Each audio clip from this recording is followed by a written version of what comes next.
Good morning, everyone. Welcome to the University of Pennsylvania. I'm Rudy Altamirano, the Executive Director of the International Student and Scholar Services. So greetings again and warm welcome to our vibrant and diverse community at Penn. It is both an honor and a pleasure to extend my heartfelt greetings to all of you new international students and parents joining us through Forerunner Global. Embarking on a journey of higher education in a new country is an exciting and transformative experience, and we are delighted that you have chosen Penn as your destination for academic and personal growth. At Penn, we take immense pride in our global community, which enriches the fabric of our institution with a tapestry of cultures, perspectives, and talents from around the world. And as you step onto our campus, you are not just students, you are valued members of our global family. And our commitment to your success and well-being know no bounds.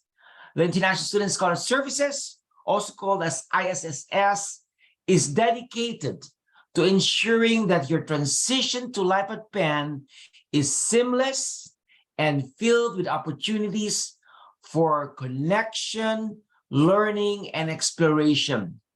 From comprehensive orientation programs designed to acclimate you to campus life, to ongoing immigration and support services that address your unique needs, we are here to assist you every step of the way. And our goal is to create an inclusive and nurturing environment where you can thrive academically, culturally, and personally. Your presence at Penn contributes to the rich mosaic of perspectives that drives innovation and understanding in an interconnected world. We encourage you to embrace the diverse experiences that await you, engage with your fellow students and faculty, and take full advantage of the resources and activities that will make you and make your time at Penn truly extraordinary. And as you begin this exciting chapter, remember that you are not alone. Our global community stands united in support of your journey, and we eagerly anticipate the contributions you will make to our shared academic and cultural tapestry. Once again, welcome to Penn, welcome to Forerunner Global, welcome to ISS, and welcome to the limitless possibilities that await you here. As we start here, we would like to view the red and blue video, sang in different languages. Enjoy.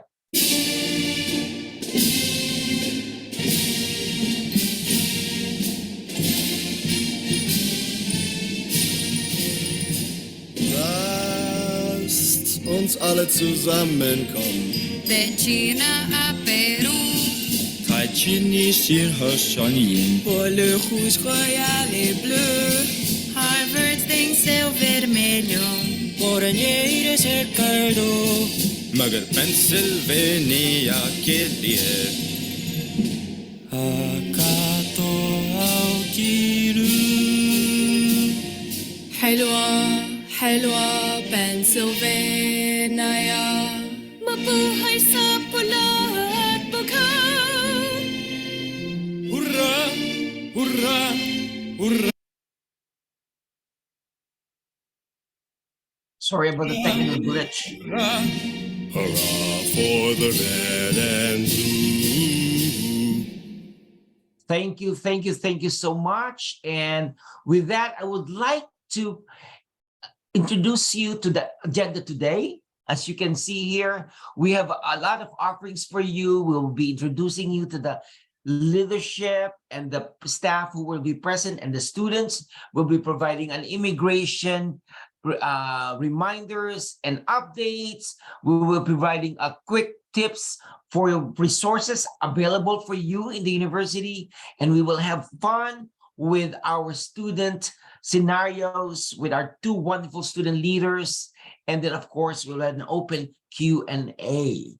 So with that, we would like to introduce you first to our office, the ISSS. But we have some greetings from our leaders of the university, the Vice Provost for Global Initiatives, the Associate Vice Provost for Global Initiatives, and the Vice Provost and Dean of Admissions.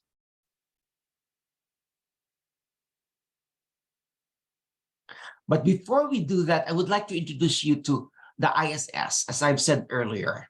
ISS is the office that you will be interacting with, the first office that you will visit when you arrive in the United States. So we are a very multicultural, multilingual team, and we are here to provide support to you, not just in terms of making sure that you're welcome, but also provide you with a lot of services that will help you enjoy your academic experience of Penn. We are very passionate. We are very dedicated. We are very excited to partner with you on this. In terms of our services, it encompasses two main areas, okay? One of them is the immigration, and the other one is the integration. So if we can go to the next slide, please, that would be great. So in terms of the immigration services, we provide you with the information and support needed to maintain your immigration status, enabling you to fully enjoy the benefits of your international student experience. And our team is here to guide you through the intricacies of United States immigration regulations, ensuring that you have a smooth and compliant journey throughout your time at Penn. Our integration programs are designed to create a welcoming environment for our international students and you as new internationals to our university. We offer an array of initiatives that foster a sense of belonging, from pre-departure endeavors like Forerunner, like this Forerunner Global. We also did Forerunner in India, Forerunner in China, Forerunner in Brazil this year, where we went to those countries and welcome our new students in their home turf and their parents also. We also provide pre-orientation offerings. For the first time this year, we'll be doing Penn Global Mosaic. We'll give you more information later. And of course, we provide intercultural leadership experiences through ILP, or Intercultural Leadership Program, and workshops to advocacy work and cross-cultural dialogues. Our aim is to not only support your academic pursuits, but also provide a platform for you to connect with fellow students, embrace diverse perspectives, and immerse yourself in the vibrant Penn community. So let's go to the videos as our Penn Global Leadership and our undergraduate admission dean welcome you to the university.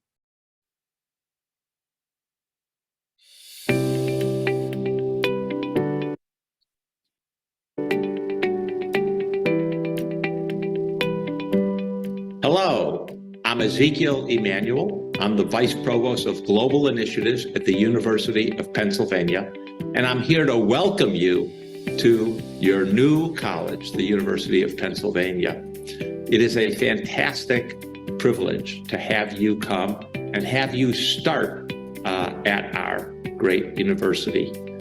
You are taking an important step here in enrolling in the Forerunner program to learn about your time at the university and to prepare yourself for when you actually arrive in Philadelphia. Throughout today's program, I want you to be active and engaged. Feel free to ask questions, pose issues, raise your concerns, and get answers that are helpful to you. Before you begin at Penn, I wanted to talk to you for a few minutes about Ben Franklin. I'm particularly interested in him and have taught a class on Ben Franklin, which you can access through Coursera. One of the reasons I'm interested in him is he came to Philadelphia at the exact same age that you are coming to Philadelphia. He was 19, he escaped from Boston and the oversight of his brother in a printing press. He came to Philadelphia not knowing anyone. And he quickly established a very, very strong reputation for hard work, for being very smart, and for wanting to do good for other people. He then went off to London, came back, established his own printing press, became enormously successful, and then he went on to do a myriad of things. One of the most fascinating things about Ben Franklin is the fact that he was world-class in everything he tried, and he tried everything. He was a world-class inventor who developed bifocals, the Franklin stove, the lightning rod, a musical instrument called the harmonica, and a flexible urinary catheter.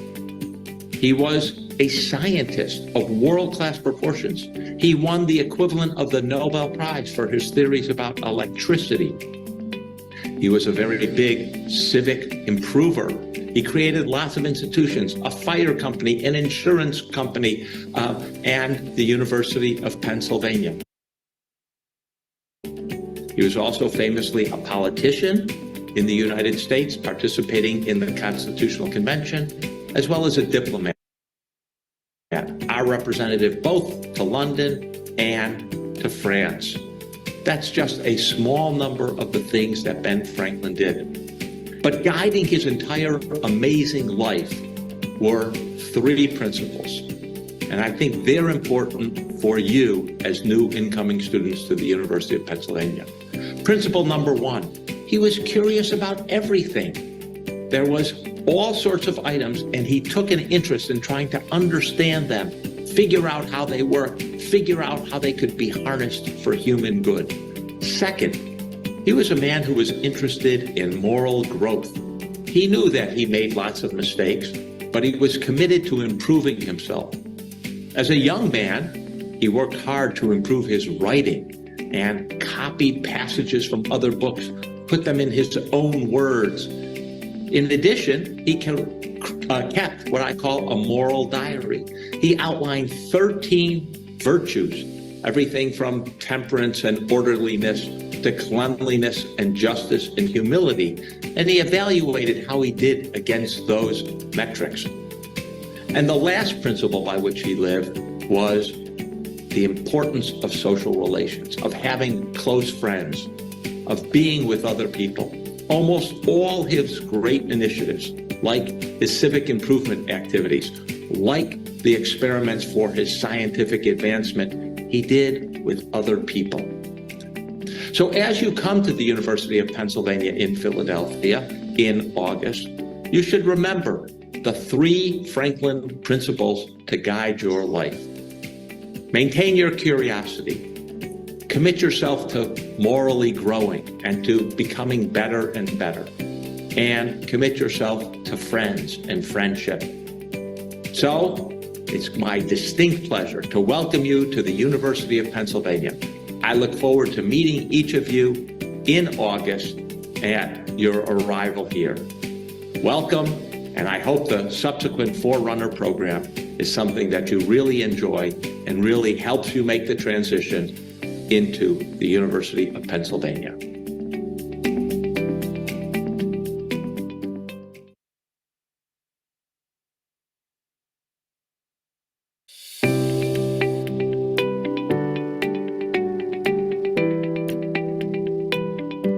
Hi, international students. My name is Amy Gadsden, and I am the Associate Vice Provost for Global Initiatives. It is my pleasure to welcome you to Penn, and more importantly, to welcome you to Forerunner 2023. We are so excited to see you here on campus in just a few short weeks or months. I am standing here on College Green, and just recently, we celebrated the 1,700 students in the class of 2023 who graduated from Penn. They made this place their home. They made this place their own. They spread out across our beautiful campus and brought all of their talents and insights from around the world to join our global community.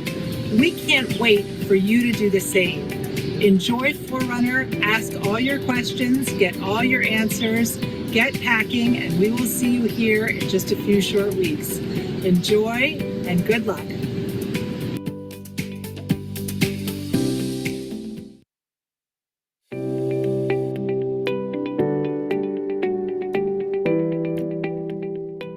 International students in the class of 2027, I'm Dean Soul with a huge welcome. And I am so excited that you joined Forerunner today, because this is your chance to meet your classmates, as well as current students, staff, faculty, and administrators who are all there to help you get a head start. Use this day to ask a lot of questions, to get to know each other, and stay in touch with your classmates over the summer before you arrive. We're ready for you when you arrive on campus. There are a lot of offices and people here to help you once you're on campus. But in the meantime, we just want you to have fun, get to know each other, and get ready. We'll see you soon, and congratulations.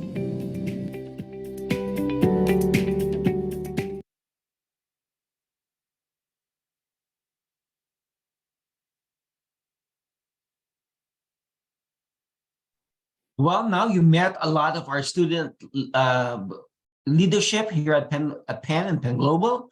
It's now my pleasure to introduce you to the important aspect of immigration, and of course related to what are the things that you should learn more in terms of navigating the immigration landscape here. As international students, you have a very unique experience because you'll be working here and you'll be studying here and you'll be engaging here. But one aspect that you have to remember is maintaining your immigration responsibilities. And so my colleague, our Lily Zhang, who's the Director of Advising Compliance in IT and Operation, will be providing some feedback and an update for this particular area. However, before we do that, I would like to introduce the rest of my team before Lily start. One of them is Yu Hong He, who is Associate Director for our Integration and Community Engagement. Say wave to the crowd, Yu Hong, and say hi. I know you'll be meeting Yu Hong later, and also Jackie Billick, who is our Program Coordinator for Integration and Community Engagement. We are the one of three out of 21 staff members of ISSS who will be engaging with you and excited to meet you soon. So with that, Lily, have the floor and talk about what ISS is about and the world of immigration. Take it away, Lily. Yeah, thank you, Rudy. Good morning from Philadelphia, and also wherever you are, welcome to University of Pennsylvania. As Rudy already introduced, my role in the office is the Director of Advising, Compliance, IT, and Operations. So I'm going to walk you through a few tips going to make your life a lot easier if you handle those immigration issues proactively. Yeah, next slide, please. So ISS, we have a very important mission to advance global engagement for University of Pennsylvania and affiliated hospitals by offering inclusive, innovative, and impactful immigration and integration services. So many students, maybe you don't realize, ISS not only serve university, but all the hospitals affiliated with us. Therefore, we have a huge clientele. Next slide. All of you probably already visited our website. The ISS website have tons of information, and I always tell our students, you know, when you are in transit, you are in the airport, or you're waiting for something, you get bored, pull your phone and just, you know, pick a section and browsing through. You will get very useful information there, and sometimes it can save you a lot of trouble. Next one. Now, I cannot kind of ask you directly, but I assume all of you already have I-20 or DS 2019 with you. If so, then you already logged on to our IPAN portal. You will click on the blue button and then using your PAN key and password to log in. One important thing that I want to emphasize is on the first page that you log on to IPAN, you're going to find your ISS assigned advisor. And that person going to be your main go-to person with all your questions. Next one, please. Now, next, a few slides, we're going to talk a few tips about immigration.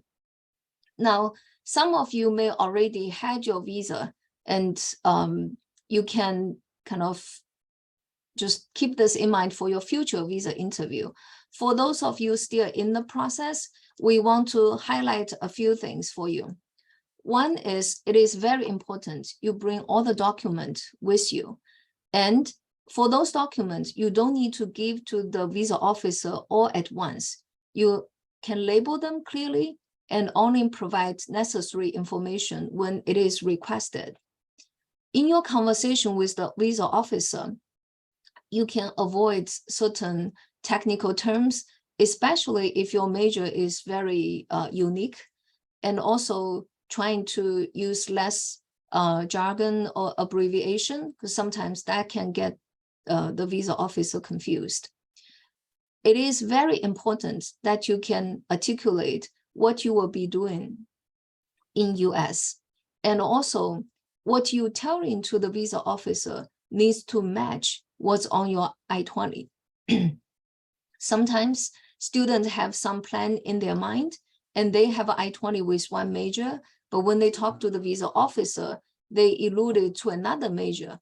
That itself can cause confusion. So we want to advise you stick with your I-20 or DS 2019.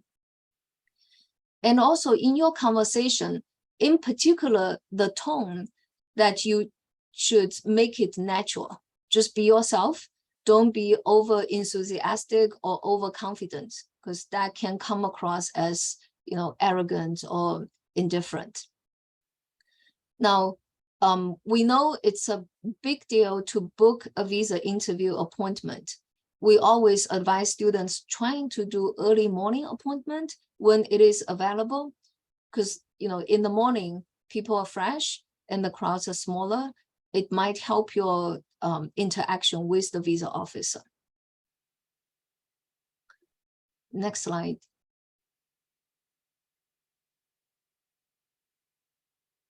So if you secured your visa, congratulations. Then your next step is to come to United States. Almost all people, they take airplane. Sometimes they will travel by land from Mexico or Canada. When you arrive at the custom, there are a few important things we want to remind you. One is, don't forget to pack your I-20 or DS 2019. And sometimes students, they will be issued 515A because although they have I-20, but then they put in their check-in luggage that they cannot access them right at the moment.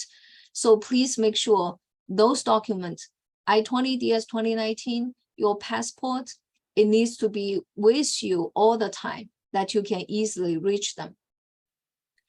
So when you have them ready, when you are asked, you can present those documents to them. And although you already answer those questions during your visa interview, it is possible that the officer may ask you again, what is the purpose of your visit? And you should also stick with what is on your I-20 or DS 2019. Remember, the visa is a ticket for you to enter into US. However, the CBP officer, they do have the final right to accept or reject your entry to US. So you have to take that into consideration. Now, when you get in your line and get this passing the custom, don't engage in any other business that is not directly related to you. Sometimes unexpected situation may happen. Just focusing on why you are there, what you need to talk to the CBP officer, and focusing on your own business.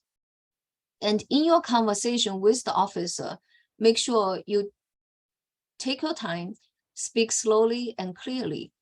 For the visa officer, for the CBP officer, sometimes they are going to ask additional questions, and some of those questions may be already talked about during your visa interview time. Make sure those answers are consistent. And if they have any doubt for your status, for your F1 or J1 situation, it might happen that they're going to send you to secondary inspection. Don't panic, just take your time. Normally, it just means they need to do a little bit checking. And when you have a correct I-20, when your CVIS record is good, they will let you in. Don't panic. Next slide, please. So once you had the visa, you pass the border, you came to US, then there are a few things that we want to highlight and remind you. First, your CVIS records, they are not automatically activated just because you entered into US. You have to complete the arrival e-form in IPEN immediately. So we have a window that we can activate your record within 30 days of your I-20 begin date, but those time they actually passing by quickly. So don't delay. Work on your arrival e-form as soon as you get on Penn's campus. You also, if you stay outside of US trying to plan your trip, you should make sure your planned arrival day is within 30 days of your I-20 start date. Right now, we're in that window already, so you can book airline ticket, no issue at all.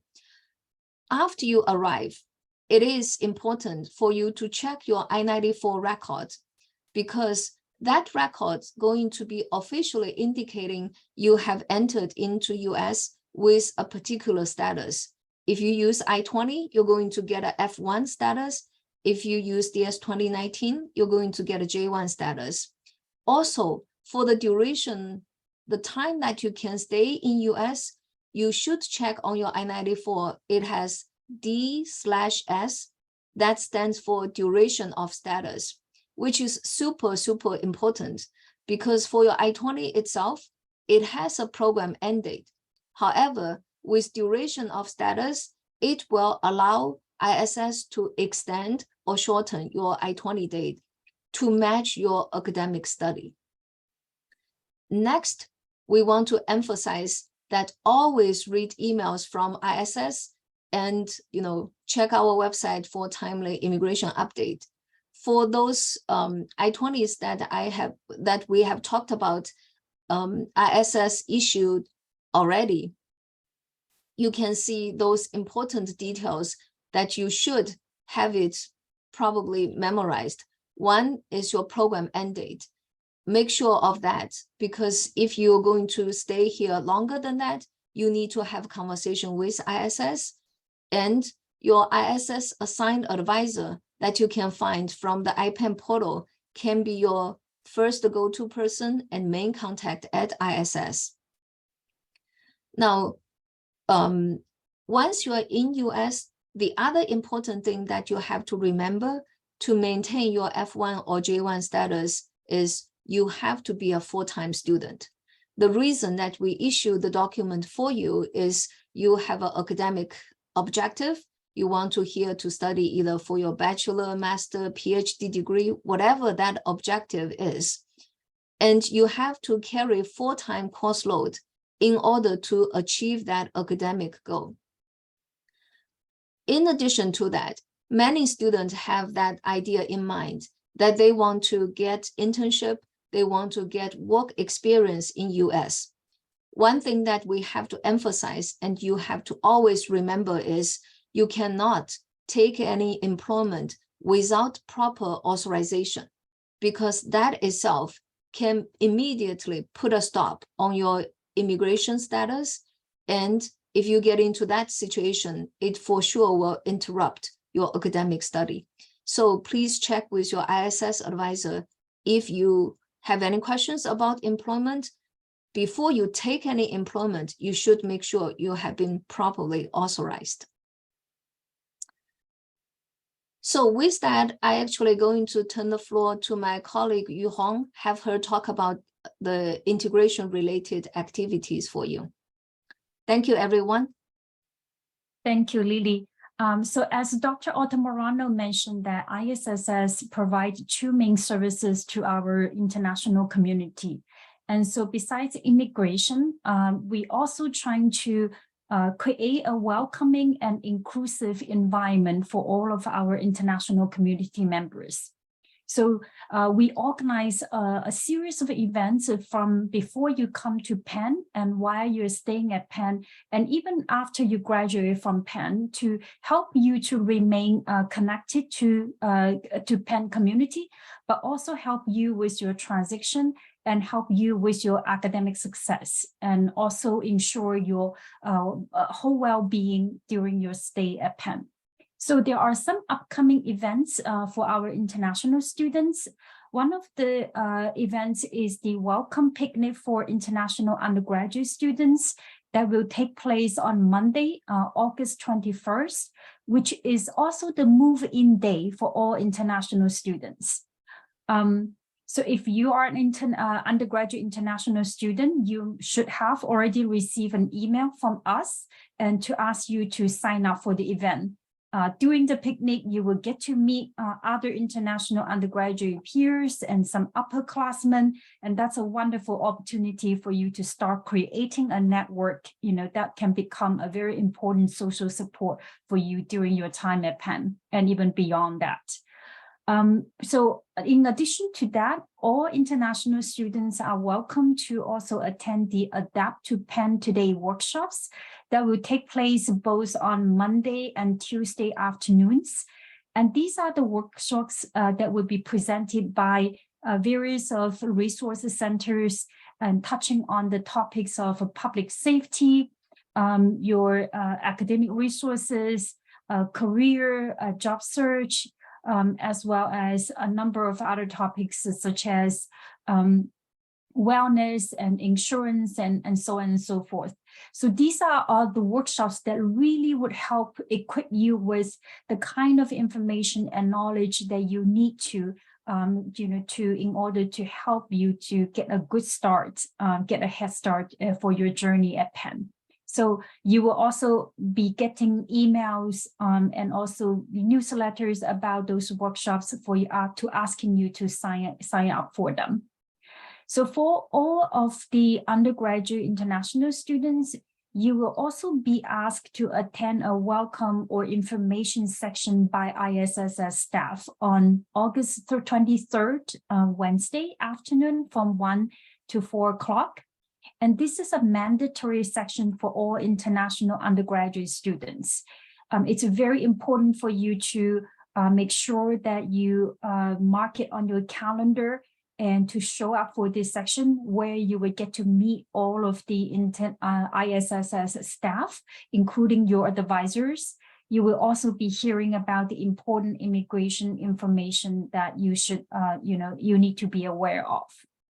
So for all of the international graduate students, we hold a separate welcome receptions for you, which will take place on August 25th, which is a Friday afternoon. And again, you will be getting the announcement and you will be asked to, sign up for the event. Because last year we had over 900 students who show interest in the event, and but it's a limited capacity, so we are trying to have a bigger space this year so that all international undergraduate students can really have the opportunity to feel welcome and also again get to know other international graduate students at Penn. Besides all of these initial kind of orientation activities, you would be also hearing about intercultural leadership program that was mentioned earlier, and then also cultural crossings series that including excursions, workshops, and events.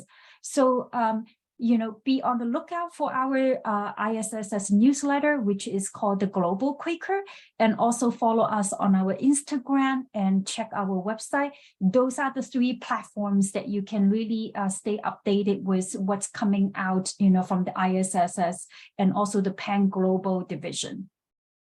All right, so I guess I will stop here and turn it over to Dr. Otomorano.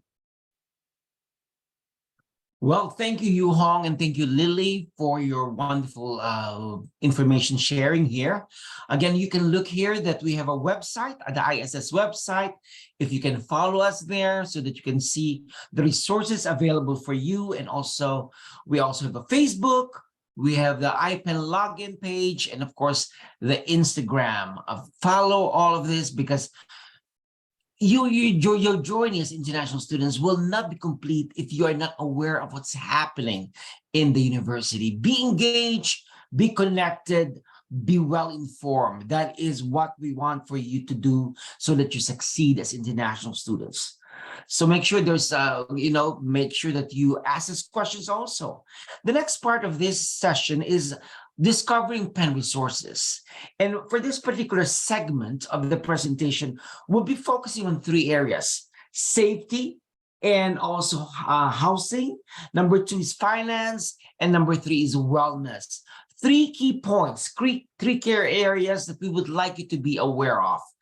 The first one is safety and housing. And I have my colleague, Jackie Bilek, who will be talking about these areas. And then I'll be talking about finance. And my colleague, Yuong He, Dr. He, will be talking about wellness. Go for it, Jackie.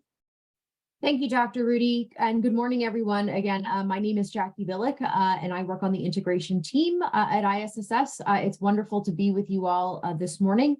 I'm going to cover a little bit about safety and housing and dining on campus for everyone, as Dr. Rudy mentioned.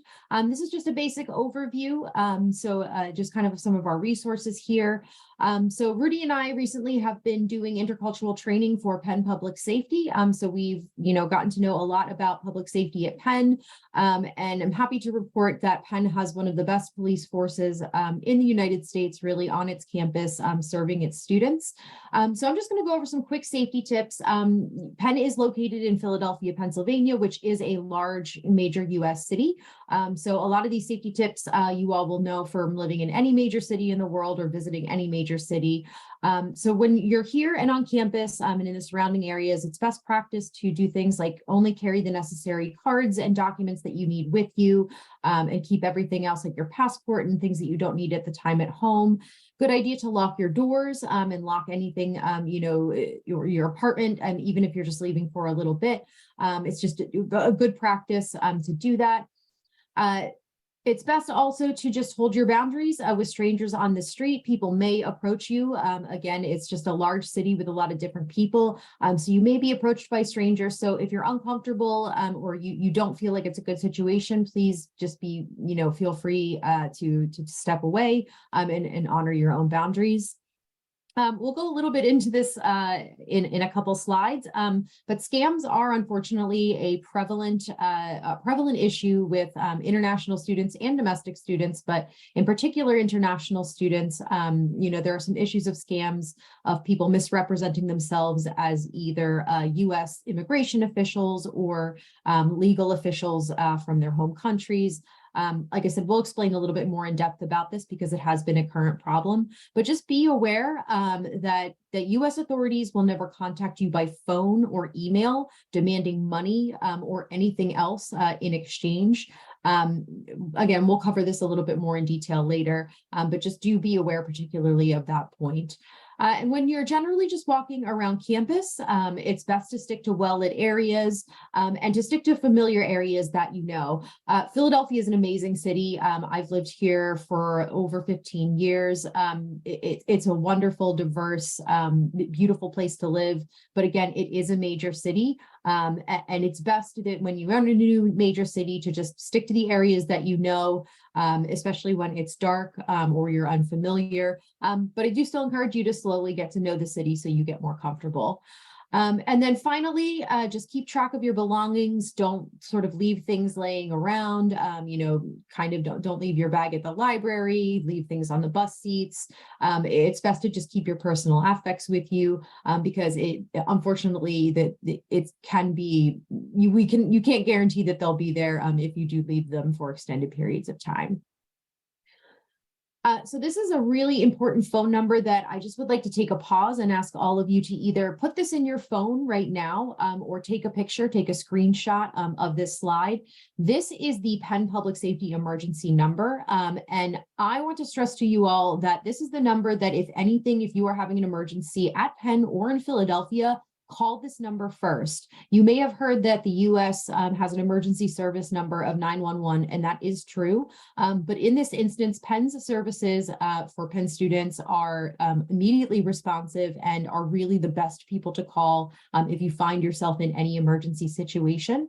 I should also note that if you are at the border and you are experiencing a detainment or some sort of emergency situation at the border and it's after hours or something of that nature, please also call this emergency number. It will route the call to the appropriate emergency services on our end in order to help you.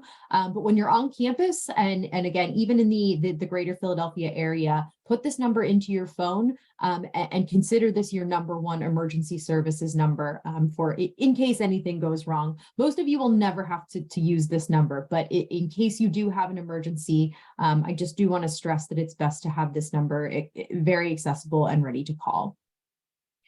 There are also some additional numbers here as well. We'll talk a little bit in the student role plays about the walking escort and other safety services that are available. So not only is emergency service available in case you have an emergency, but there's also, again, like a walking escort to help you just safely get around campus after hours. And there are also transportation services as well.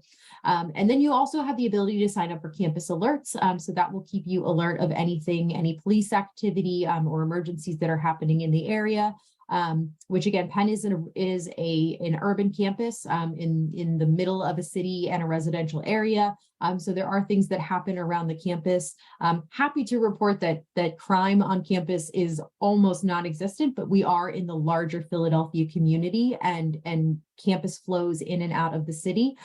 So it's really best to keep that in mind. And I do encourage signing up for those alerts just so that you are aware of what's happening and you can get to know areas of the city that way as well. All right, so we're going to talk a little bit more, like I mentioned, about scams in the beginning part there. So some of the hallmarks of the scams that we've been seeing, particularly targeted to international students over the last few years, have some sort of similar characteristics. I'd encourage you to also take a screenshot or take a photo of this slide as well, just in case you have any situation that comes up. You can kind of refer to this to kind of help you get through the situation. So for the most part, scammers pretend to be from an organization that you're already familiar with. It's often U.S. immigration officials, U.S. law officials, or they will claim to be a representative from the government of your own country, of your own country's law enforcement. But they will convince you it's somebody that you know. And they're also able to spoof numbers pretty accurately.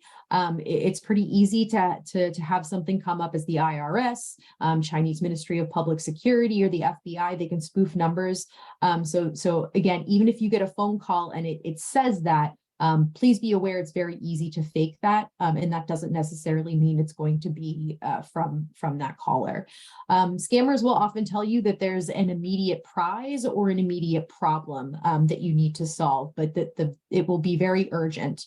They may say you're going to get in trouble with your government or law enforcement, or that somebody in your family is having an emergency. And they will basically ask you for account information and will ask you to verify account information. So be aware they will say that there's a fairly immediate problem or prize that will be available. And they also pressure you again to act immediately before you have time to think. You may be threatened with immediate deportation, prosecution, somebody in your family. Again, that's to pressure you to act quickly without thinking. So if you get any kind of communication or anything that's like that is pressuring you to act quickly, that should raise a flag for you. And then this last one here, scammers will usually tell you to pay in a very specific way. So if, again, one of these scammers who is pretending to represent an organization that you're familiar with, another red flag here is that they will either ask you to pay in gift cards, via wire transfer on Western Union, MoneyGram, Bitcoin. There's asking for a specific form of payment very quickly is a big red flag and hallmark of these scams. So that's something to pay attention to. And none of this is to scare you. Again, this is something that happens seldomly, but it is happening more and more amongst the international student community, in the nation. So we just want to make sure that you're prepared for that in case you come across anything like that. So we'll switch over then here to talking a little bit about housing and living on campus. So we'll start off with undergraduate housing. As most of you undergraduates know, you're probably in the midst of receiving your housing assignments and making your move-in coordination, but all Penn undergrad students are required to live on campus for the first 4 semesters of their time at Penn. And again, you all should be receiving your move-in information, as we speak. And there's also information available to you on the residential services website with their contact information as well. So you can always reach out to them with any question that you have. So undergraduate housing at Penn, of course, most students have roommates. There's a very limited number of single rooms. First-year students can live in traditional or suite-style housing, and all college housing has live-in faculty, staff, and student leaders who are there to provide support. So they're wonderful. All suites and rooms are fully furnished, so you don't have to worry about shipping any furniture, bringing anything with you. You'll have access to study lounges and computers, fitness centers, things of that nature. And after your first year, you can also choose to select to live in suite and apartment style housing. So you don't kind of have to stick to that traditional dorm room unless you want to. And then you should be able to start shipping your items to campus 2 weeks ahead of your move-in date. So whatever move-in date that you have arranged or have received from residential housing, you will be able to start shipping your belongings 2 weeks before then, which I think should probably be coming up soon.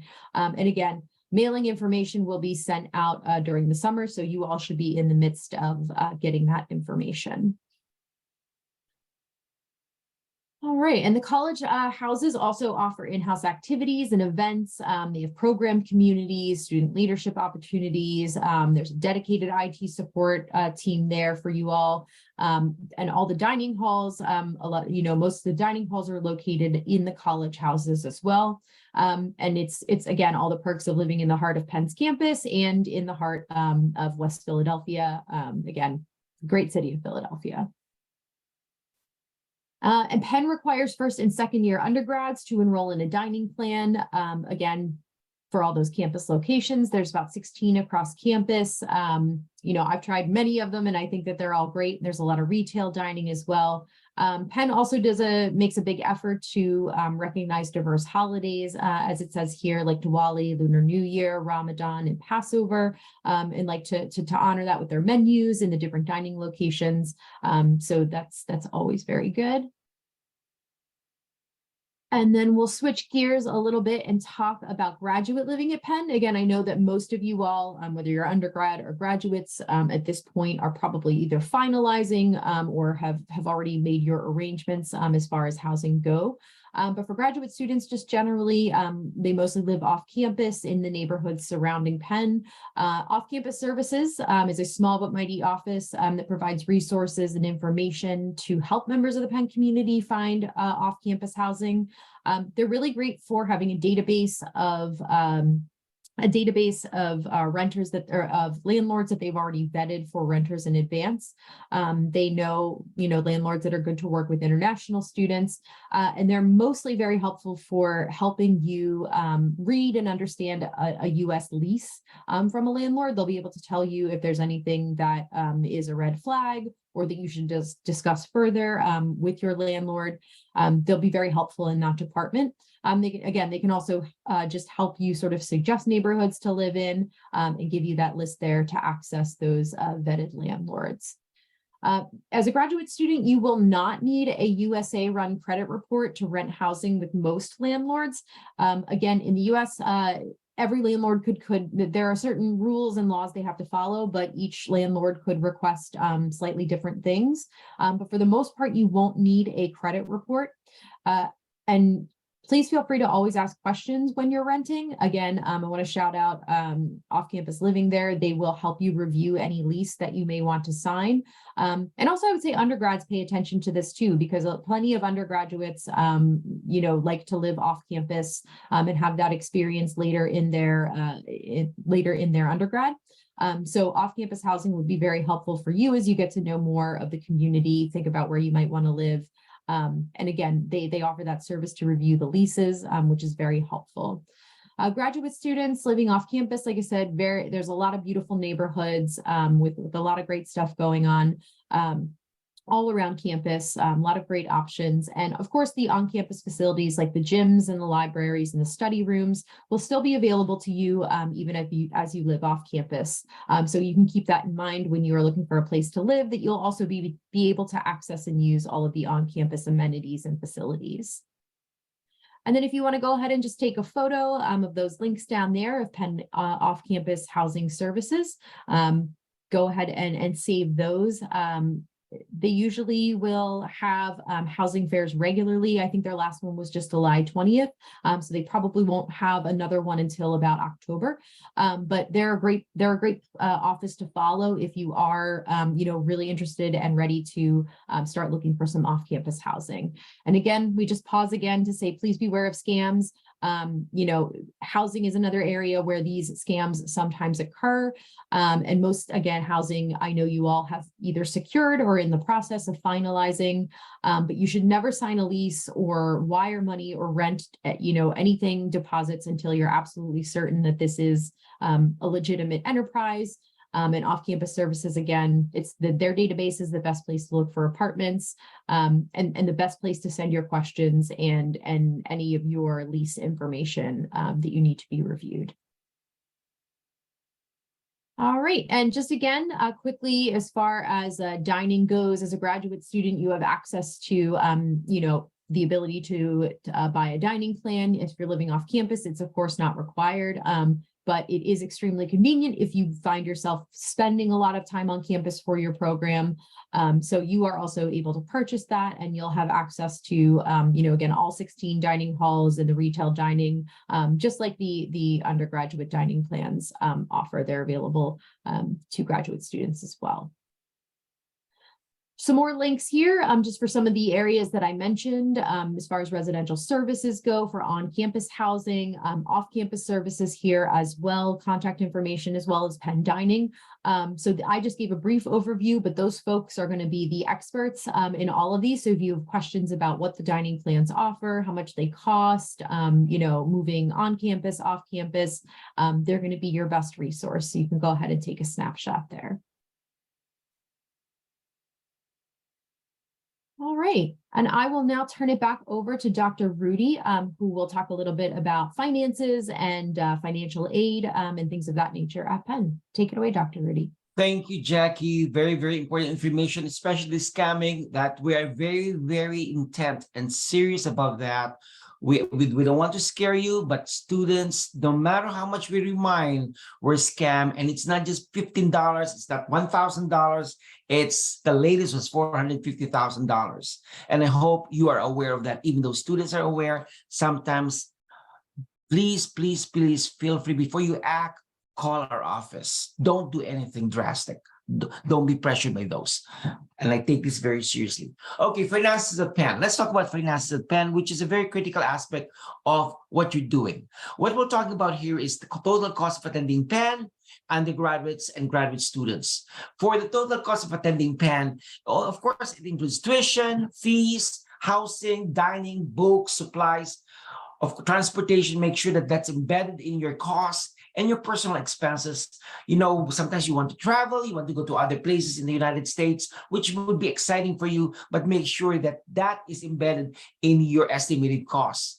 For undergraduates, the cost of attendance will depend on whether you're living on campus, off campus, or at home. And of course, mostly undergrads are leaving, majority, especially freshmen and sophomores, are living on campus. Upper class folks are living off campus, and most grad students are living off campus. But we have resources. You can see here that the cost and budget information are provided that. So just make sure that you visit that code. Graduate students also, each program has a unique cost of attendance. So we'll not be able to dissect what we have done with undergraduates, but make sure that you work with your department in terms of what is entailed when it comes to graduate students' expenses. Next, please. When it comes to aid, it's available to those students who were accepted as financial aid students. And you must be wondering, how do I do that? Not all, and I want to be clear about this, not all international students are eligible for aid. There are one office that is very, very knowledgeable about this, and that's the Student Registration and Financial Services, or SRFS. It's a one-stop shop for financial support and services and information. If you have questions about enrollment, your records, including your transcripts, your registration records, and of course, if you are working on campus, your student employment. This office will deliver easy, accessible, seamless service to the Penn community. And from this, of course, they have a central campus location, and also they also provide services through online tools, emails, or drop-in centers. So they are trying to be accessible to everyone. Grant funding is another one that is a question for a lot of students. The need for institutional grant funding is determined based on the completion of the College Board profile. So my recommendation, we're not the office that will be answering a lot of specific questions about this, but if you have questions, go to the College Board website to learn how to complete this profile. We provided a code here. Please make sure that you link to the code so that you can visit the Student Registration and Financial Services website. Next, please.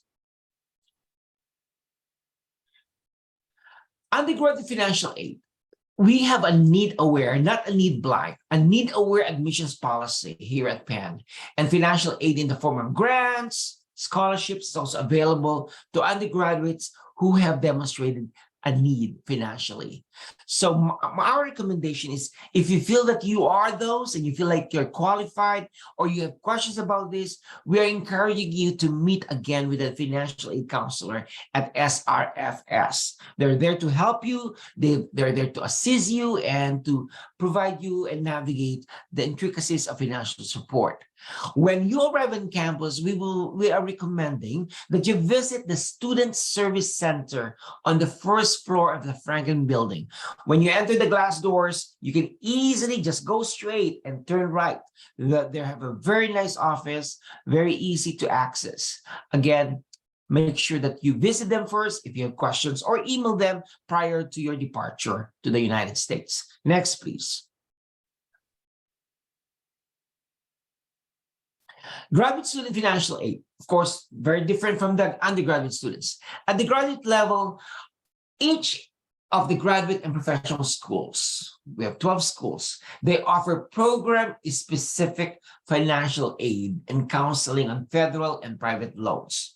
So it's very different. Wharton has their own, Graduate School of Education has their own, design, engineering. So make sure that you visit the Student Affairs office in those respective schools, because they can provide you with information or refer you to other resources available. Also, student registration, again, and financial services will be able to give you advice on loan programs. If there is a need for a loan that you need to take to take a loan, and make sure that you are reading it and making sure that you know the intricacies and the written contract when it comes to loan application. We have provided a code here and a link for the students' international student financial aid information. Next, please. Tax is very important. You might, this is one thing when you arrive in the United States and you work, make sure that you have this responsibility that you have to file taxes. And as an international student, you have to bear in mind that a portion of your grant funding that you will receive from Penn will be subject to U.S. taxes, not just your income, but a portion of your grant funding. You will see a charge on your student account indicating the taxes that Penn has paid on your behalf. So make sure that you are cognizant of that. You have to make sure and note that these taxes cannot be covered by additional grant funding from the university. You may be able to recoup some of this by filing an annual tax return, which happens in April. But for more information about international students and U.S. taxes, please click on the link that we provide. There's a code here. And one thing that is very important, provide all tax documents and a tax translation document when necessary. It's too early for us to do this. until next year. But, we just want to make sure that you're aware that this is one of your responsibilities as an international student, if you're receiving grants or also if you are employed in the university. Next, please. Set up a bank account. Of course, very important if that's what you desire in the US as soon as you arrive. Regular local banks, we have so many good banks here, and you can see all those logos there, like Citizens Bank, Santander Bank. These banks are very, very good. And all of this have branches located near Penn. You have to just research, compare and contrast, and what meets your needs, then that's the bank for you. Interview them, visit those banks, and have a conversation with the bank officials. Another thing that's if you are receiving income also, we recommend that you sign up for direct deposit as you set up your US bank account, because this is important for you. They will send the money directly to your bank. It's very important for your student account refunds, Workday, which is the in-campus employment and stipends that you will receive. I did that when I was an international student years and years ago. Direct deposit is the best way in terms of making sure that everything is funneled from your income straight to your banks. Next, please. Of course, this is another one. Let's transition to wellness at Penn offerings. My colleague, Dr. Hare, who is a noted psychologist, the best to talk about this, will talk about this with you. Thank you. Thank you, Dr. Tamorano. So it's very important to attend to your own wellness during your time at Penn. And your wellness, including but are not limited to both of your physical and mental well-being. So at Penn, on Penn's campuses, we have the wellness department, and which includes both student health and counseling, and also public health and well-being divisions to support our students' well-being.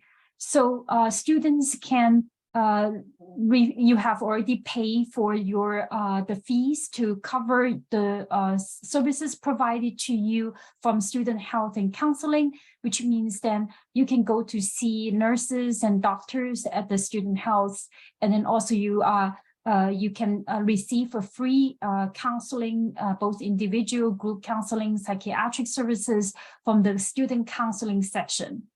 And I encourage our international students to take some time to explore the website of Wellness Division, and that has a lot of information about what kind of medical care that you can get from student health, and what kind of also counseling services you can get from student counseling side. And how do you go about, setting up appointments, or, just drop in, when you need, when you need services or support. I know international students have a lot of questions, maybe about immunization and insurance. There are different insurance options for international students to purchase, but the best insurance is the Aetna insurance, which is the Penn student insurance. It is a little bit more expensive, but it has the best coverage in all aspects, for our students. So I would encourage our students and your parents to really compare and, ask questions about those different insurance options if you haven't already selected the one that works best for you. Again, I will post the links in our website. And so like if you have questions, you can directly contact, the email address that I would also, send in the chat box for you to ask questions, because we are not the office that manages the immunization and insurance. So we don't want to provide you with inaccurate or incomplete information. So that's why we are kind of deferring you to contact them directly. Next slide. And so it is also important to know that you need to upload your immunization records to the wellness portal. So if you haven't already, you should start collecting your immunization records. Many international students ask, their immunizations records are in a different language, and would that be okay? I think you possibly need to translate them, or just, again, contact the student health to ask them if that, you need to have the immunization records translate, or they would accept them in your native language, or whether it's necessary to do an additional steps, before you upload all the records.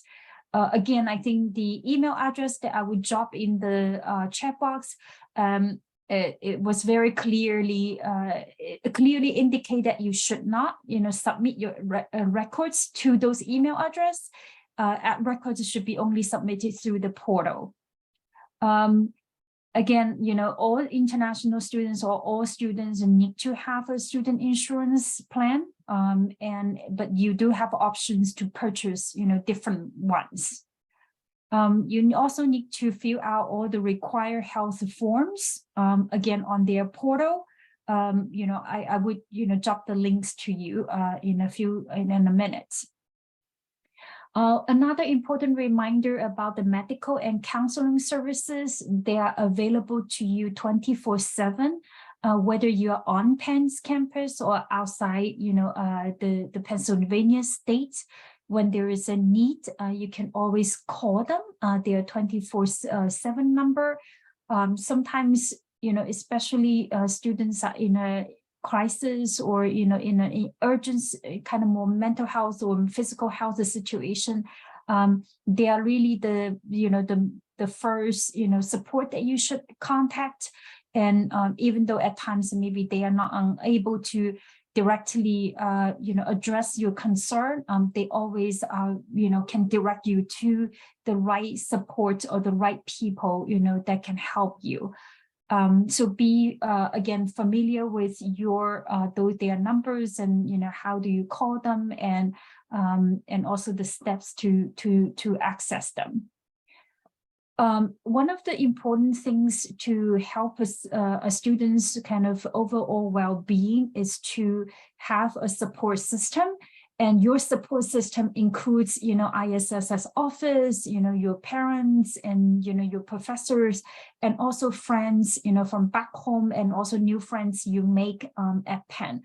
So do spend some time, and, to really kind of get to know us, get to know new people, make new friends, but also really stay connected, with the loved ones, from back home.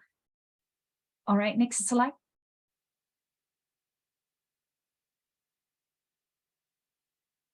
All right. So here are a few things that you can bring, to while you're packing, your suitcase to come to Penn. One is the thermometer to help you kind of check in on your temperature, especially when you get sick. Maybe some, fever reducing medication, first aid kit, and also refillable water bottle. I mean, you will get a lot of free swag when you come to Penn's campus. And, you also can buy, some medications on the counter or in the stores here. But if there are more like a preferred kind of herbal medication, or some of the some of the typical medication you use, we would encourage you to bring some, not a whole lot. So because you may not want to just end up having them expire, if you bring large quantity, which can also cause problem, when you go through the customs. All right, next slide. All right, so here is the wellness contact and resources. Please take note of this number. Here, medical care, you have the 215-746-3535, and then counseling is the 215-898-7021. You can call them 24/7. The wellness department has an Instagram page that you can follow, as well as their website that you can find out more information about both insurance and immunization. All right. Okay, I think that's the presentation, and we will transition to the next section on students on scenarios. Well, this is very exciting because the part 2 of this presentation is the exciting part, because we will be engaged with 2 Karen Penn students, and one of them, next please. Let's see the slide so that we can introduce our students. David Kato from Rwanda, who is the International Student Advisory Board undergraduate chair. He is a School of Arts and Sciences student, rising senior. And Dina Zenibikova from Kazakhstan, who's a Penn Scholar and also a rising junior from School of Arts and Sciences. They will be engaged with role plays with me, so that the ones that we talk about, very raw, very straight, factual, will now be coming to life. So we will be tackling a lot of scenarios here. We will be engaging with these 2 students, and we want you to enjoy this. Okay, next, please. The first topic is roommate conflict. All of you will be having roommates in your experience. Some of you might choose a single room, but there's a chance, a big possibility, that you will be having roommates, not necessarily roommates sharing one room, but also sharing a house together. And then I see that a lot. So this, this scenarios came from students, Karen students from many, many years. And so David and Dina will bring this to life. Lights, camera, action.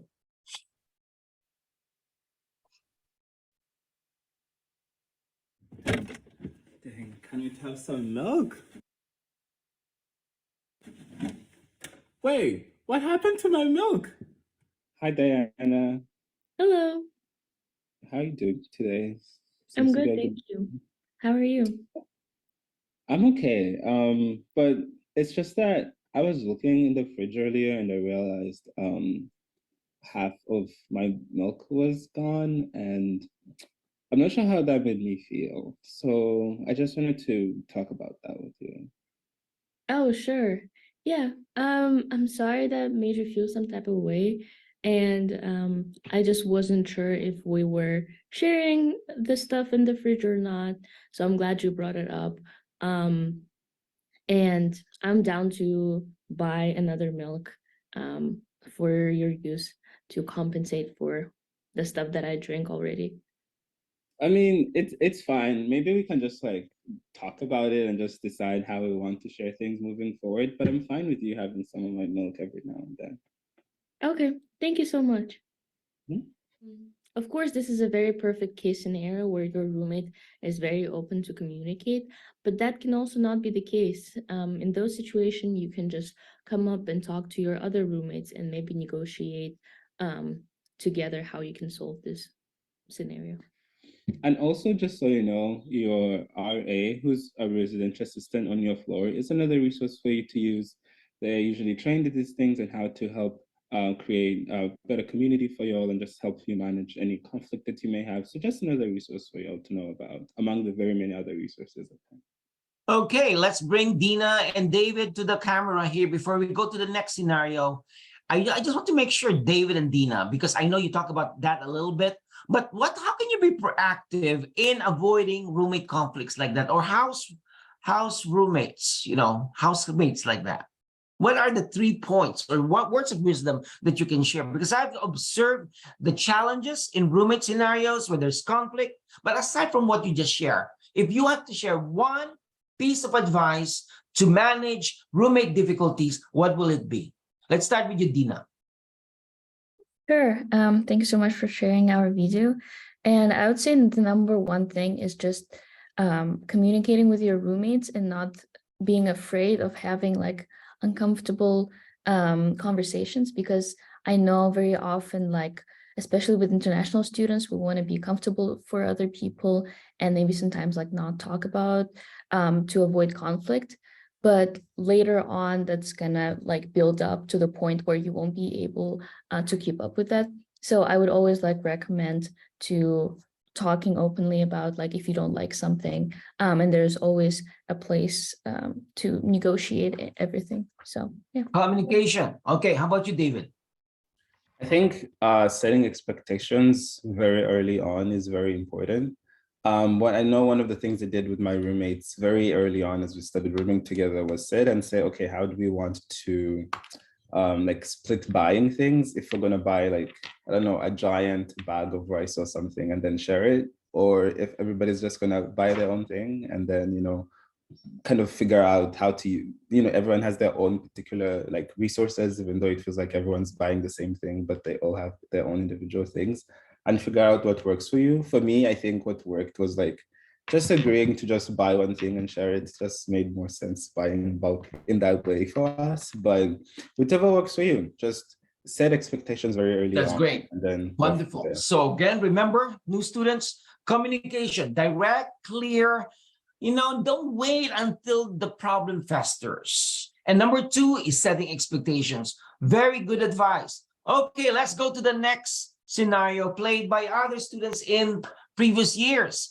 And this is safety on campus. I know Jackie talked about this earlier, but this is, we will just watch how things happen. You know, lights, camera, action.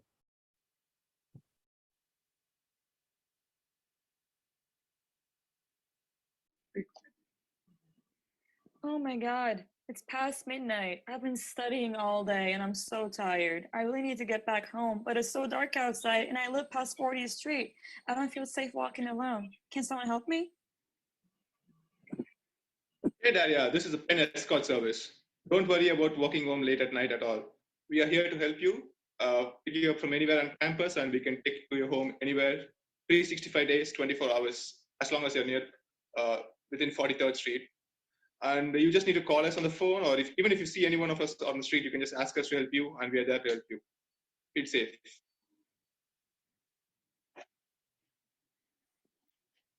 Hi Daria, I'm Penn Shuttle, another transport service option for students. We operate 7 days a week between 6 p.m. to 3 a.m. To book a shuttle, just download the Penn Rides on Request app or call 215-898-RIDE. Just let us know where to pick you up as well as your final destination. You'll receive your shuttle number on the app within a few minutes. Wait at the pickup spot you indicated and look out for a red, white, and blue shuttle bus. Before you board, just make sure to show your driver your Penn ID. Hi Daria, we're Penn Bus. Penn Bus East and Penn Bus West operate Monday through Friday from 5 p.m. to 12 a.m. year-round except for holidays. Penn students can ride Penn buses for free as long as you show your Penn ID. The Penn Bus will pick up and deliver passengers only at designated transit stops on campus and at certain intersections with a stop sign or traffic light along its off-campus route. Download the free Penn Rides on Request app to track buses along their designated route.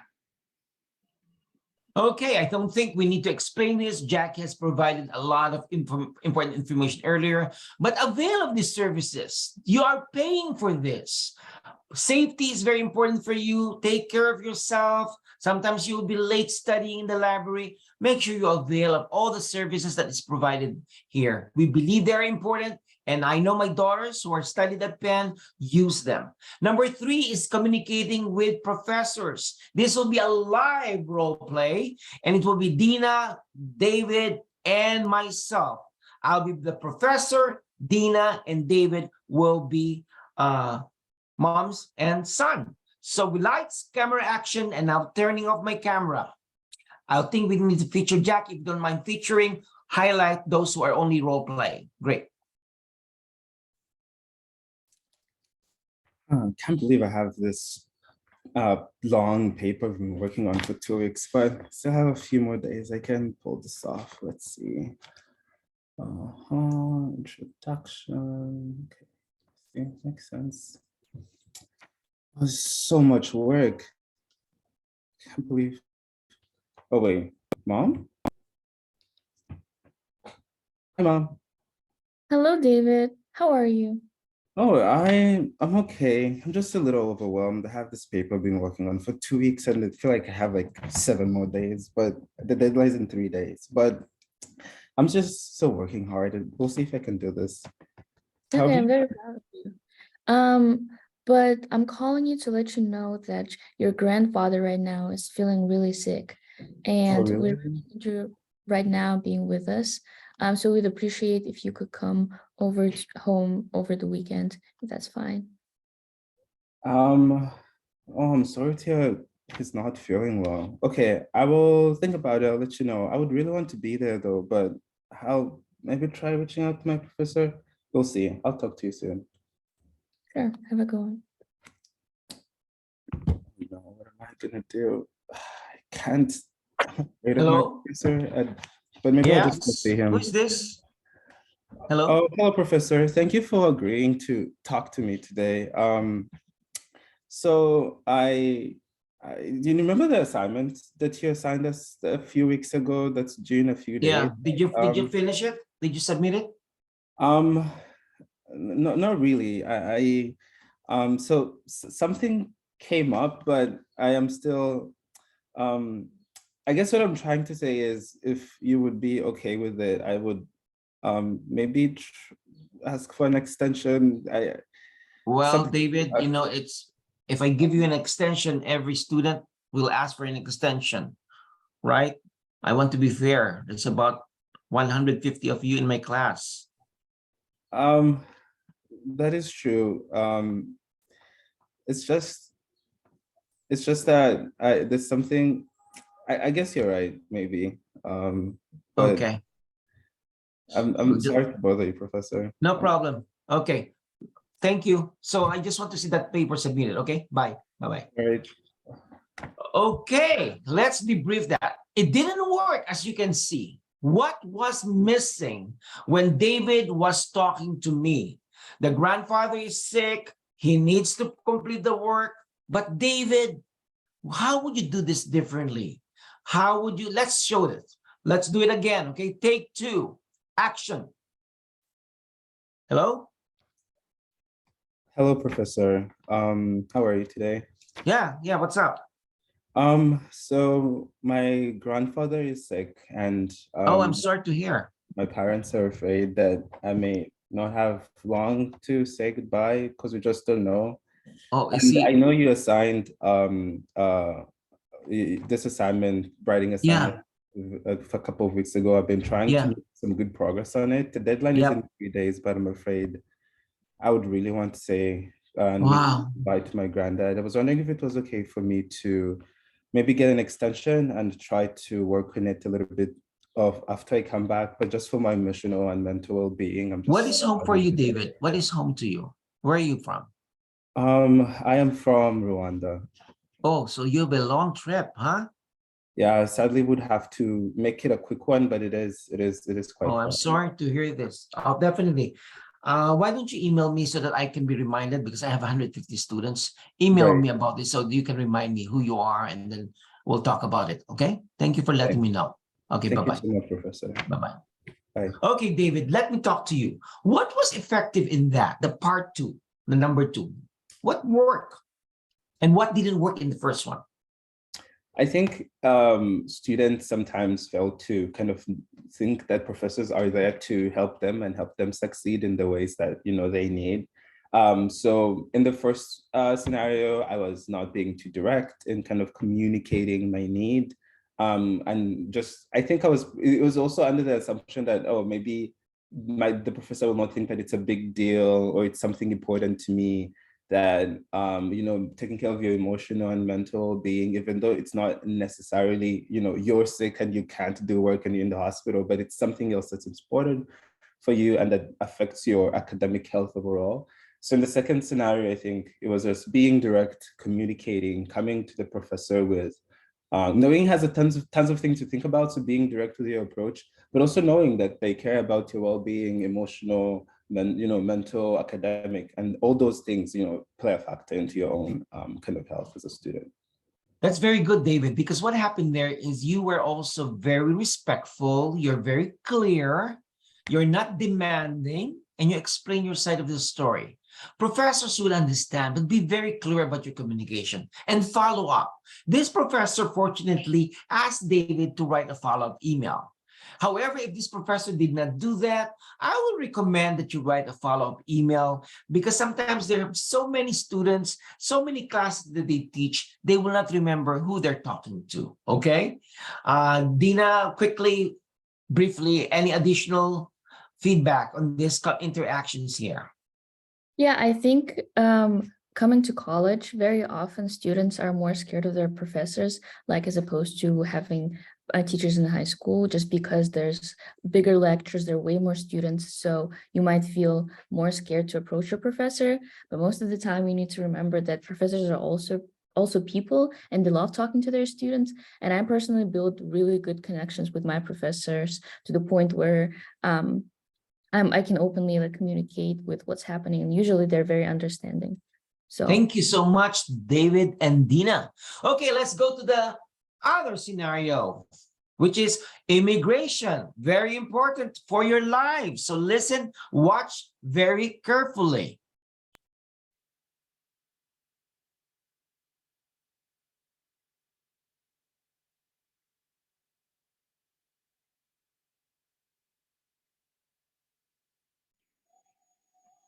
Hi, Justine. This is Daria calling from the Blue Company's HR. How are you doing today?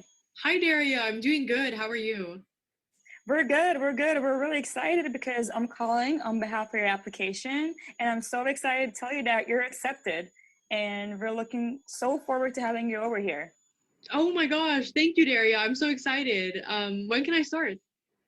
Yeah, we were thinking that we could have you over on Tuesday at 8 a.m. or thereabouts for a breakfast meeting. Would that work for you? Tuesday? Yeah, I think that works with me. Awesome. Just checking. You have all your immigration and paperwork sorted out, right? Yeah, I think so. I think everything is all set. Okay, amazing. We're looking forward to seeing you. Take care. Thanks, Daria. Oh my God, Justine, what have you done? I told Daria that I would be ready by Tuesday, but I don't actually think I have all of the paperwork. I know my roommate said something about an EAD card or some kind of immigration authorization, but I don't know. This is a once in a lifetime opportunity, so I couldn't have said no, but now I don't know what to do. Okay, that's number one. I think we have another one, number two, and then I'll ask. Only number one. So David and Dina, back to you. What did you learn? What will you advise in that scenario? What was missing? What did Justine do that should not be done in the future by international students? And what should she have done in order to make sure that this is facilitated, the work authorization or work employment? I can start. I think one thing that should have been done from Justine's side is just letting her employer know that maybe she needs like an additional week to get her paperwork sorted out. Personally, when I was getting my employment on campus, I specifically told my manager, I was like, I am an international student and it's going to take me time to get my paperwork sorted out. And usually your employer is going to be very understandable. It's in their interest to make sure that you're following the law and doing everything properly. So there's no need to worry that they're going to turn you down just because you haven't prepared your paperwork yet. I think if you just let them know you need like additional time to get that sorted out and be clear with the dates that it's going to be done, everything will be fine.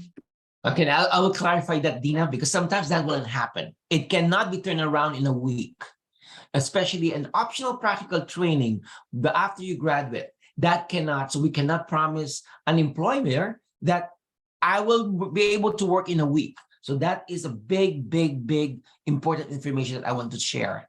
So one thing that we'll learn based on this is we do not promise employers, and we apply for employment authorization months and months and months based on the immigration law provisions. David, anything else? What is the role of ISSS in your lives as international students? Yeah, I'll touch on that. But before I do, I just wanted to clarify, as being F1 students, it comes with, sadly, a lot of rules that we have to follow to be in lawful immigration status. And part of that means, how do you get your job? And most of you will probably get a job on campus.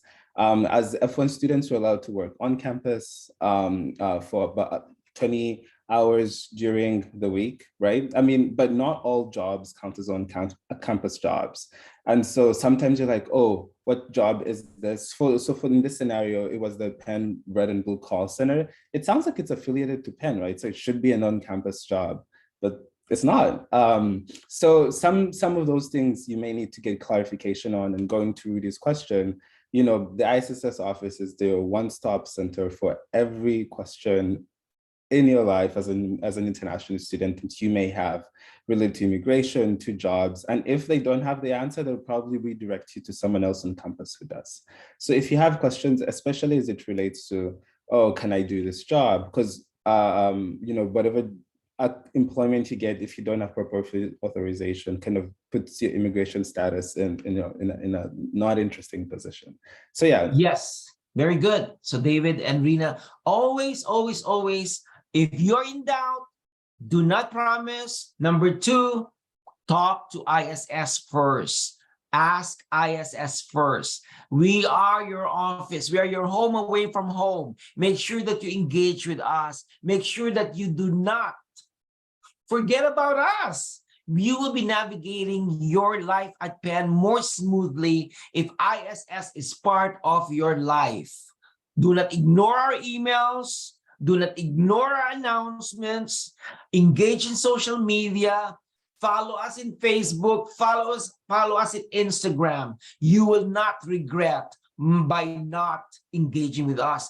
David is, for example, is the undergraduate chair of the International Student Advisory Board. He knows the importance of being engaged actively with ISSS or ISSS. Dina is a Penn World Scholar. She knows she worked with my office. She knows we work with me. Because of these two students who are very actively involved with my office, with ISSS, they are well informed, well updated, and they can navigate their challenges in the university more smoothly. Okay? I think those are the role plays, but I'll give it to Jackie. And I think we have some prizes for you and we have some fun things to do. So in the meantime, write your questions in the chat and we will try to answer. David and Dina, feel free to answer all those questions in the chat if a student is the best way to answer those questions. So Jackie, go for it. Sorry, I think I was muted there. Sorry, thank you, everyone. As Rudy said, we're now going to have kind of an open Q&A portion, so I encourage you to put your questions into the chat there. If any of you would like to ask a question live, feel free to raise your hand, and we can, you know, just have you pose your question to the group, and Dr. Rudy will take it. We can either have our students or advisor answer it. And I'm just going to show you a couple slides here about your Forerunner t-shirt. We have t-shirts for all of you who decided to stick around today that you'll be able to pick up the week of orientation. So I'm just going to tell you a little bit about how to claim your t-shirt. So just one second here. All right. Again, go ahead. Feel free to ask those questions. Feel free to raise your hand if you'd like to have your question asked live. And I will move on to how to claim your Forerunner Global t-shirt. So as many of you may know, International Student Orientation will start the week of Monday, August 21st. During that week of orientation, there will be the new Student Resource Fair in Houston Hall. It'll happen that Tuesday and Wednesday of orientation week. ISSS will have a booth there both days. So all you have to do if you would like to claim your t-shirt is find the ISSS booth one of those days at the resource fair and just show the staff your registration in Eventbrite. You got that email for Forerunner Global and they will give you your t-shirt. So I really encourage you, to please seek us out, get your t-shirt and come meet ISSS during orientation. Thank you, Jackie. And now we would like to, Jackie, are you about to say something else or? Nope, go ahead. Okay. So with this, I will ask everyone, this is the fun one. I will ask everyone to turn on their cameras because we want to meet you. We want to talk to you. We want to engage with you. We do this every year and we want to get, some of you might not be, not be comfortable, but this is an opportunity for you to get out of your shell, Penn is a very social university, and you cannot afford not to be involved. So please turn on your cameras, and we will open the floor for Q&A and engagement for the last few minutes. Go for it. Don't leave the room. Don't leave the Zoom, because we want to get to know you.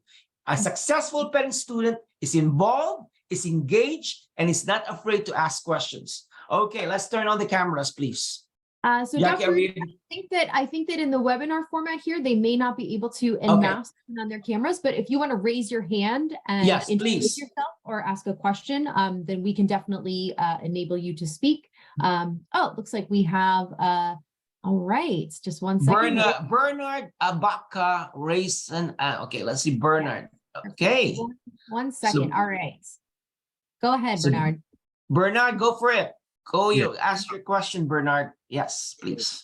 Okay, I have a question, but let me introduce myself first. First of all, thank you for this information section. So I'm Bernard Abeka. I'm an incoming graduate student coming from my PhD in chemistry at Penn. I'm so excited. So my question is, what is one app that is very vital or that's very important that each student is supposed to have on his or her phone?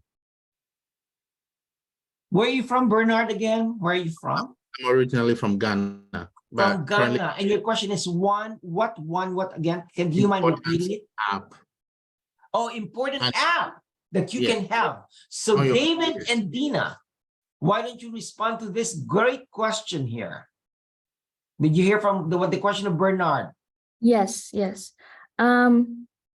I think there are two main apps that students use on campus. There are way more that you'll be introduced to as you arrive. But the first and the most important one is called Penn Mobile. At Penn Mobile, you'll be able to get like the latest news at Penn. They also, if you live in the dormitory, like there's going to be information about what laundry is available and all this stuff. So Penn Mobile is the #1 app that you should have. You can log in with your Penn key through that. And then there's also an app that I personally use. It's called Mobile Order, which allows you to order through your phone if you're going to a dining hall. There's also Canvas, but it's across all universities that I think everyone should have. And there's also for transit, Penn Transit. It was already mentioned if you want to use that one. So yeah, I think these are like the main apps that you should definitely have. Okay. I'm afraid. David, do you have something to add? David? Those are the 3 ones I actually also had on my phone and it's going to share. Thank you. Thank you, Bernard. And we're looking forward to seeing you soon. All right. Thank you. Any other questions, please? Thank you, Bernard. Welcome. Have a safe travel.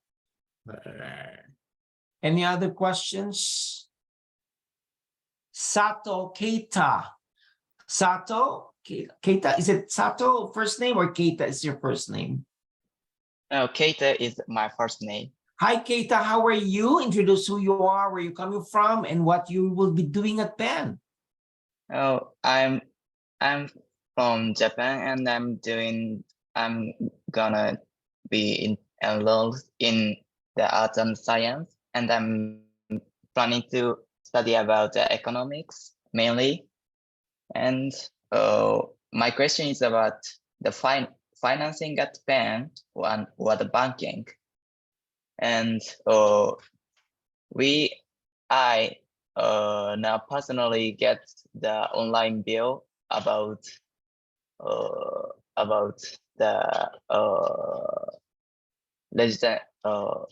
dormitory rent, and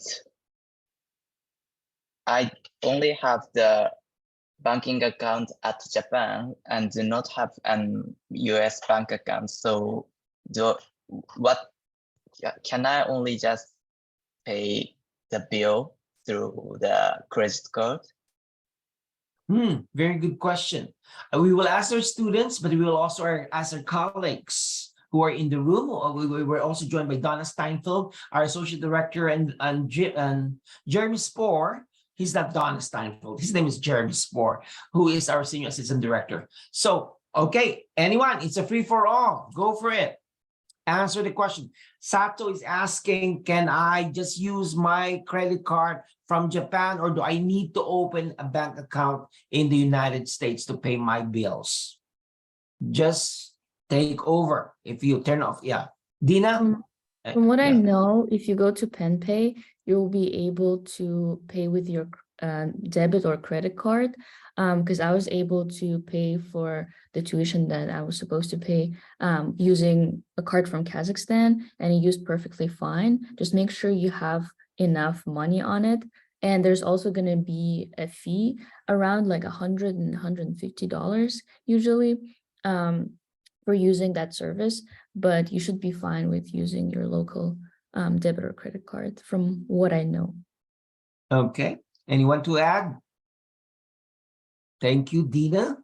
We have Daniela Minjing Chajin. Daniela, please speak and ask your question, where you're from and what will you be doing at Penn in the fall semester.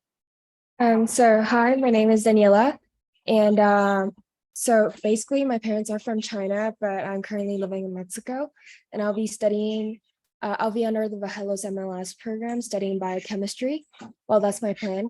And my question is regarding the phone number. So I know that once I arrive to the US, it's better that I have a US phone number to use during the semester. And I've heard a lot about like the service that different telephone company provides. And I just wanted to ask maybe the faculty or the students currently living there, what's the best plan or which is the best company to choose from? Daniela, that's a very good question. My colleagues and our students here might have different answers, but I'll let them provide different perspectives here. Go for it. Anyone? David, go for it.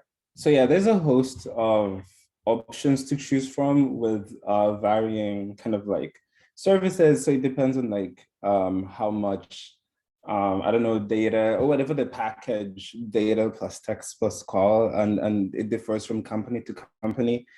I guess I can say what I personally use. I personally use T-Mobile. It has like a $15 plan with unlimited call and unlimited texting and like 2 to 3 GB of internet. I forget the exact amount. And I think that's usually enough because most of the time on campus, and campus has free Wi-Fi, and they just use that when I'm like traveling, and that works for me. So it depends on what works for you, and you know what kind of package you may want. But there are definitely various packages to choose from with various pricings. Okay. Anyone wants to add to that? So David is using T-Mobile. Anyone else? So the advice to Daniela is when you arrive in campus, especially the first week, you will be seeing a lot of these resources on campus, and there's a lot of information, especially the campus center, where they will be providing information about different options for the phone companies. And just do some research, talk to students, current students, as well as the new students arriving, and you can compare and contrast. But definitely there's a lot of options for you. Rex Stan is next. Rex, go for it. Rex, introduce who you are, where you're from, and what you'll be doing at Penn when you arrive in the fall semester. Hi everyone. So I'm from the Philippines, and I'm enrolled in the Wharton exchange program. My question is actually, I guess, in relation to the dining options, because in the website for Penn Dining, there are a lot of different dining plans here. I just wanted to ask if it was possible to eat in the dining options on campus, even without being enrolled in any of these plans. Good question. Same students, take it away. David or Dina? Dina, go for it. Sure. I think as for the biggest dining hall, I don't think you'll be able to go there, but we have this place, it's called Houston Hall, and I'm pretty sure you can pay with card as long as I remember. But for the big ones where you need a swipe, it's kind of like a very dining hall experience. I don't think it's possible to be eating there without a dining plan, from what I know. If you do, I think you also do pay, but it's just like more expensive to do that if you're not on a dining plan. But up to you. There are a host of like other like eating options around campus, but if you are a freshman, I think you will automatically have to be enrolled in one of the dining plans. But if you're not, I guess that's up to you. But it may depend on what works better if you don't have time to cook and would like eat on campus a lot and things like that. But yeah. Thank you, Rex. Salamat. Okay, next one is Elliot Ross Dick. Where you're from and what are you going to be doing when you arrive at Penn? Go for it.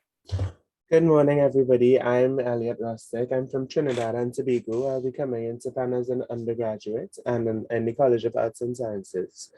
And I hope to study math there.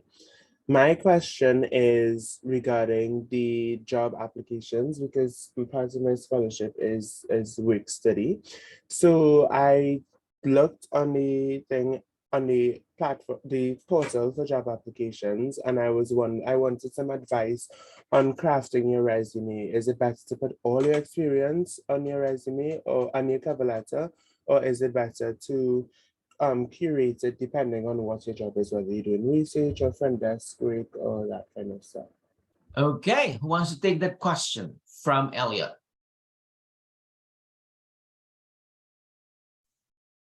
David or Lily? I'm sorry. Yeah, David, you can do first.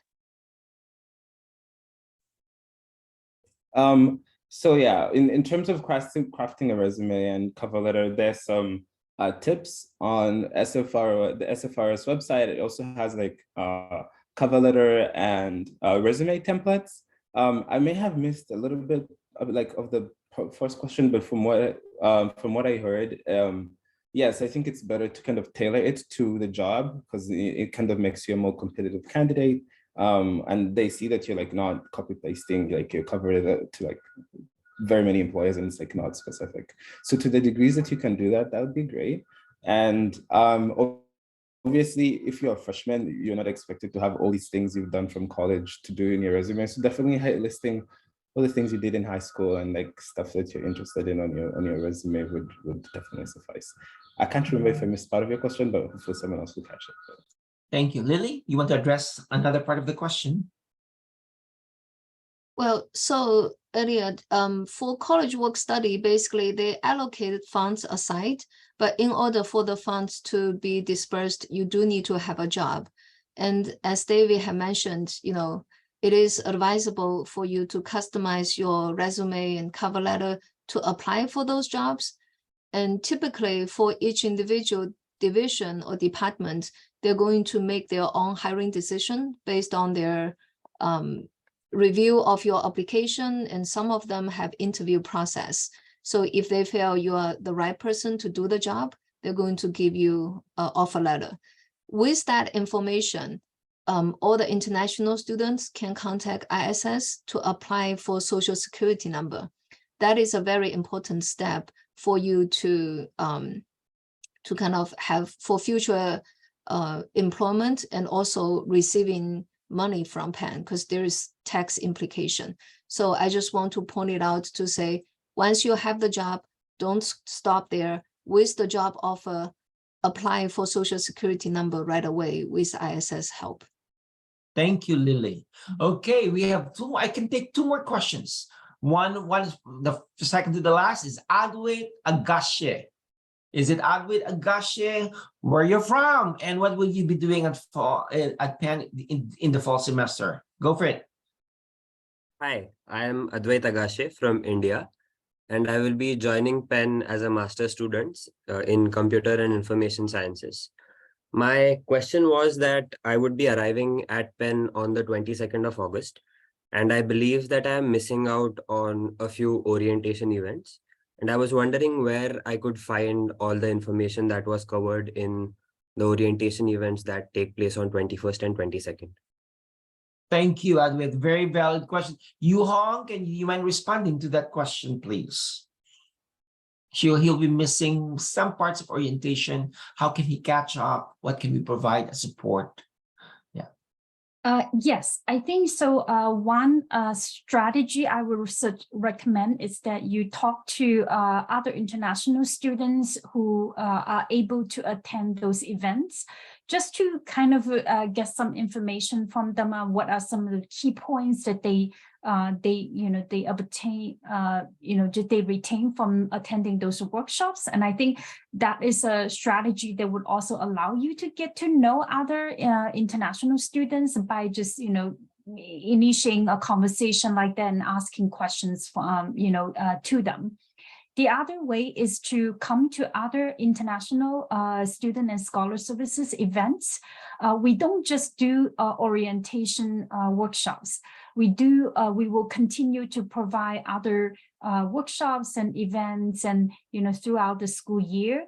And many times the information that we provide, or either through the partnering offices or ourselves, just share with the students directly, will come up again and again in the following workshops.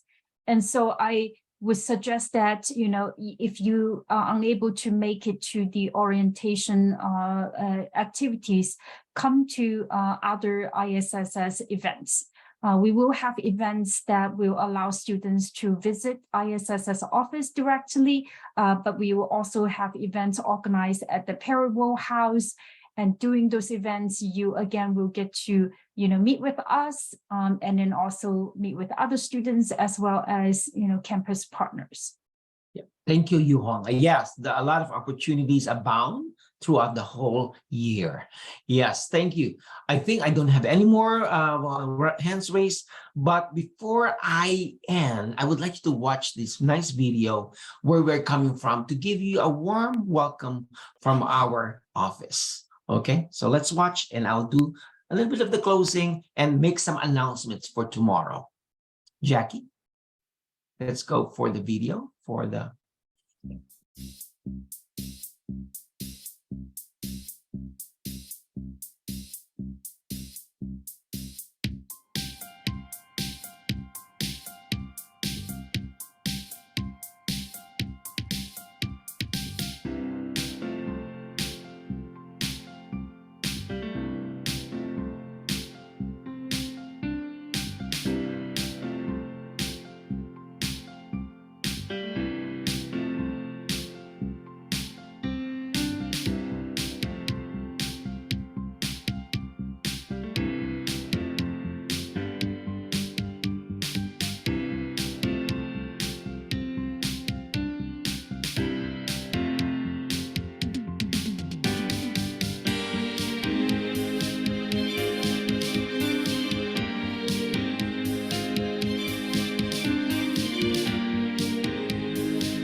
Thank you.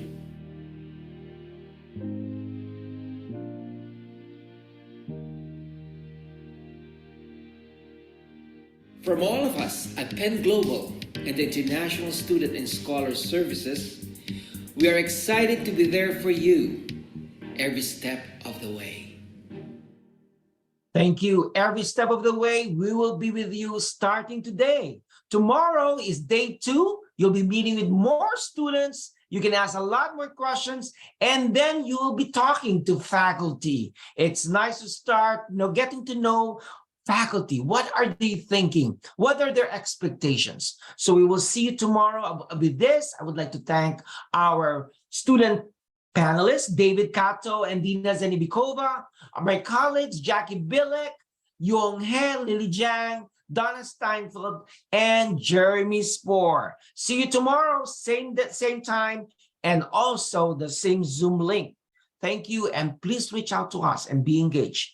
Thank you and welcome. Looking forward to see you in a month, less than a month. Thank you. Bye-bye.